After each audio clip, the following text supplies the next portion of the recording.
I would like to call the recommending meeting to order. Today is July 19th, 2011. Are we in compliance with the open meeting law? Yes. Okay, with that being said, also, each bill on today's agenda, if moved out of committee today, will be eligible for adoption at the August 3rd City Council meeting. With that being said, we'll move to the first line item of business. Oh! I vote aye. Welcome. First meeting. I'm sorry. No problem. Excuse me, all. How you doing? I did read the agenda, thank you. All right. Sorry, Rick. Thank you, Councilman. You got it. Thank you, Mr. Alderman. Thank you, Assistant Councilman. Jeez. All right, I thought it was 9:30. I can't help it. The first line item of business is Bill number 2011-28, updates the city's regulation pertaining to mobile food vendors to conform. Before we can take any of the bills, we're going to have to take the public comment under the change in the. Oh, the old That is so true, and I thank you for that correction, because Val, why don't you remind me? Well, I don't necessarily agree Bad Val. with Bad Val. the clerk, but go ahead. Bad Val. Okay. That one, right there. Okay. There has been a change in the state code, which now affords us the opportunity to have public comment at the beginning of each and every meeting that is posted by the City of Las Vegas. So if there's anyone wishing to speak on a matter within the recommending, please come forward and state your name for the record. We'll be glad to hear from you. Seeing none, we'll move to the first line item of business, which is, once again, bill number 20. And if you don't state a length of One, time, one. if you don't state a length of time they can comment as long as they want. Right. 2011-28, which updates the city regulation pertaining to mobile food vendors to conform to other applicable regulations regarding the operational limitations for such vendors proposed by Flynn Fagg, Director of Planning. Flynn? Members of the committee, Flynn Fagg. Thank you the for reminding Department me. of Planning.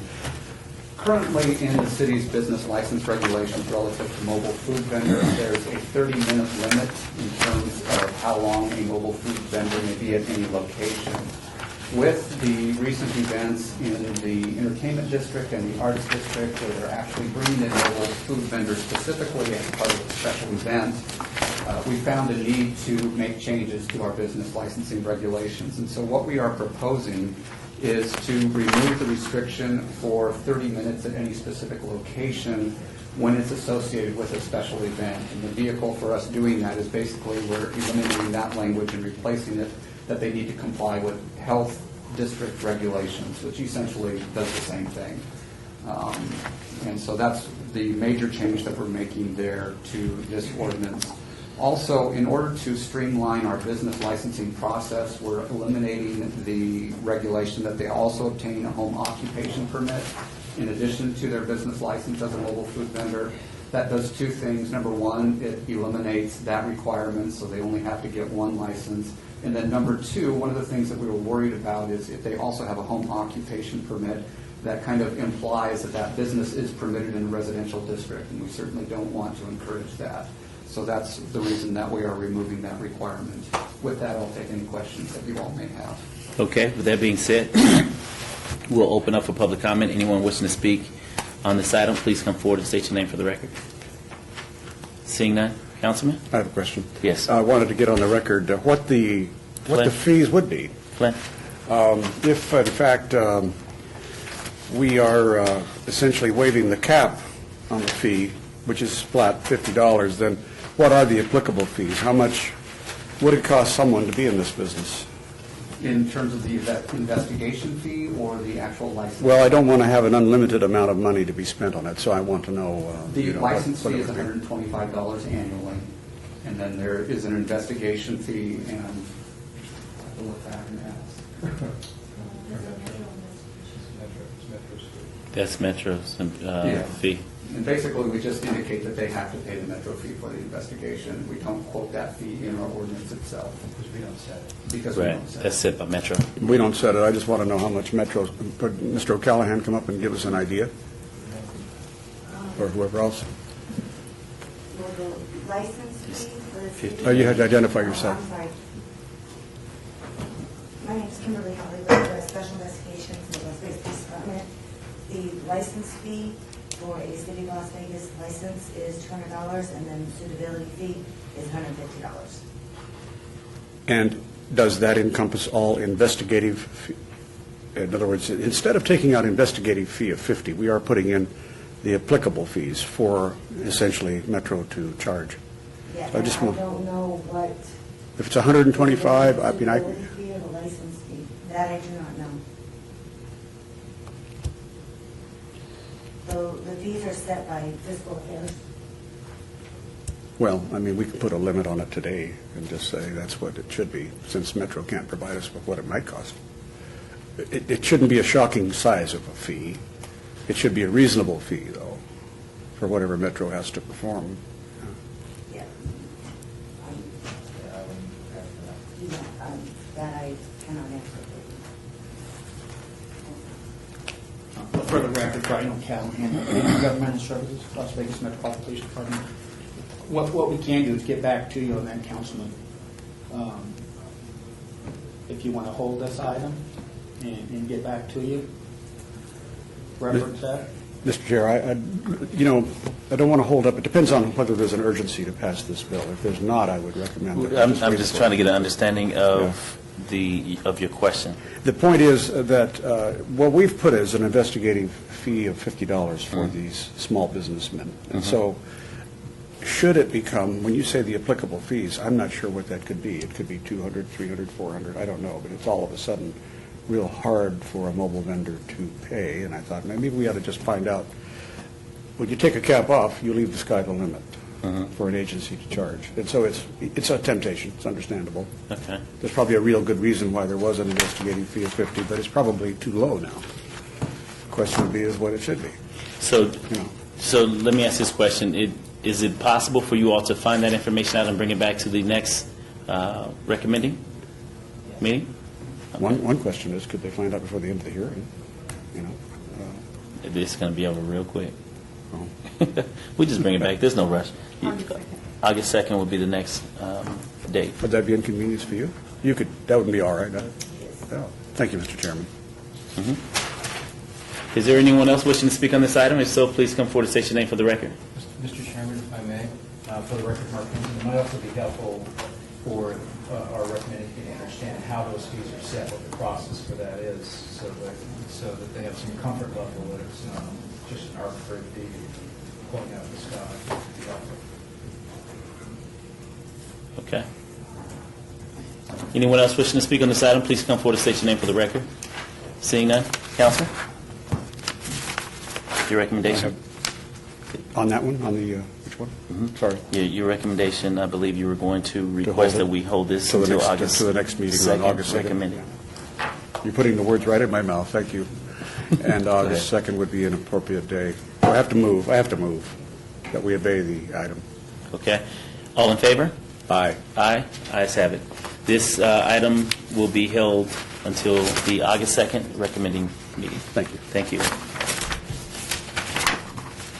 Okay, the next line item of business is Bill Number 2011-29, which updates Chapter 6.06 of the Municipal Code relating to privileged licenses, proposed by Flynn Fagg, Director of Planning. Flynn? Flynn Fagg, Director of Planning, with me, Karen Belton, Business Licensing Manager. Title 6.06 deals with the administrative procedures for our privileged licenses, and we're making a number of changes, or requesting a number of changes to, again, improve how we do business in the city of Las Vegas. The big changes that we're making to this ordinance is that, number one, relative to any request for a change of name or a change of address for a business, historically in the past has gone to city council, and so there's been that delay in terms of getting them on an agenda. What we're proposing to do with this ordinance change is to let any change of name or change of address be approved administratively. And so that will save individuals time whenever they have those types of changes to their business. However, any significant changes to the business itself or significant changes in the ownership of the business would still go forward to city council. That's correct. Another issue that we are trying to address with this is that relative to child care licensing, that is now conducted by the state, and so we're removing that from the list of privileged licenses as we no longer license those types of businesses. Another thing that we're doing is we're adding a definition of moral turpitude. This deals with any of the disciplinary actions that we have relative to privileged licenses, so that we have a narrow scope for a definition of what moral turpitude is. There's one other significant change that we're making, and that's relative to the background investigations that we do for privileged licenses. One of the issues that we've had historically is that regardless of when an individual was most recently investigated, we've always had to have them investigated again. So, for example, if they were investigated within the last 2 months, we still have to send another investigation if they're getting an additional privileged license. What we were proposing to do is to allow the director to waive that requirement for an investigation if the individual has had an investigation within the past year or is otherwise determined by the director. In discussing this with Metro, they've had some issues with that. What we have proposed is a handout that we have placed at your seat here today with some changes in red on pages 1 and on pages 3 of the proposed ordinance, whereby we would do that in accordance with written policy, so that we establish the policy by the director when we will waive those background investigations. So that's one change that we would request to be made here today. Again, Metro would probably like to comment on that. So as we get to that specific issue, if you have questions about that, we'll allow Metro to give their input on that matter. Again, those are the significant changes that we're making to Title 6.06, and we'd be happy to answer any questions you might have at this time. Okay, if there's anyone wishing to speak on this item, please come forward and state your name for the record.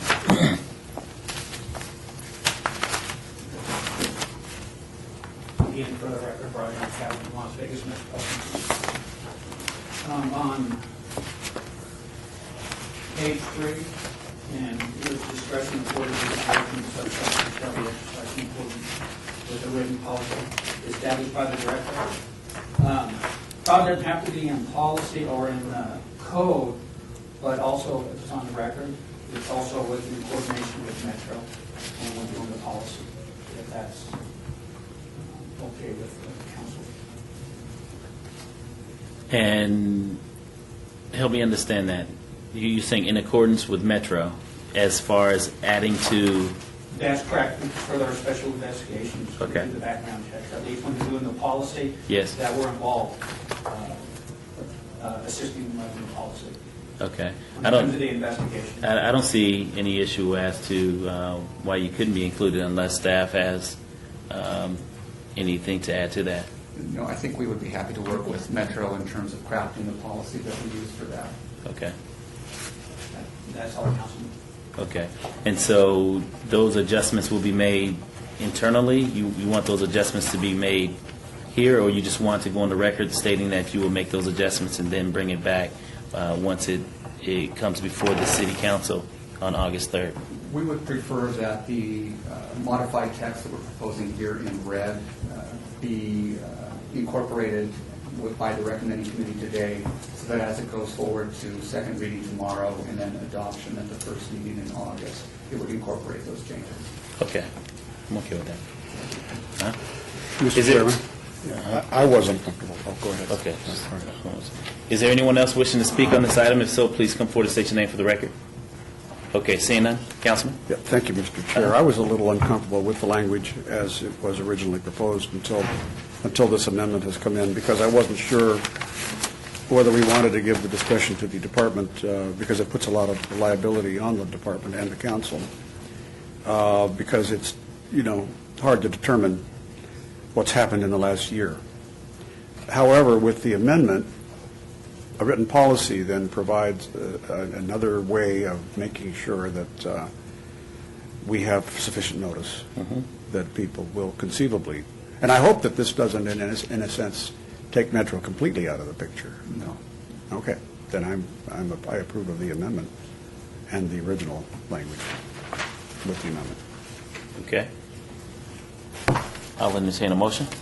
All right, I move that we amend and do pass Bill number 2011-29 All in favor? Aye. Aye. Ayes have it.